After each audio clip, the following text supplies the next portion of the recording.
In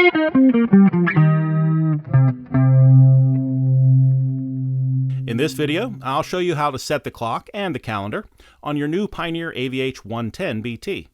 So you can see here's the clock and the calendar on my AVH-110BT. If I hit the home button out here, I can see it a little bit larger here, but I'm going to need to set the clock and set the calendar. So from any screen, just touch the clock and the calendar, and that takes you to the clock set screen. And let's see, we're going to make this January 23rd. There's January 23rd, 2020. There we go. And we're going to make the time 1:30 p.m. So we'll bring this back a little here to 13 and then 30. So that's 1:30 p.m. or 13:30 p.m.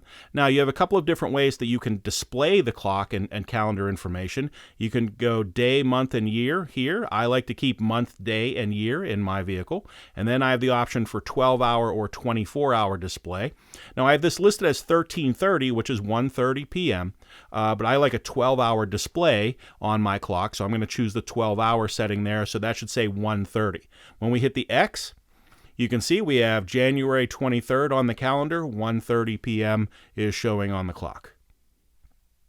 If we hit the home button here, that takes us out to the home screen, and we can still see the clock on the display. If we choose to switch the source off, the source is off, but the clock is still displayed up in the screen here.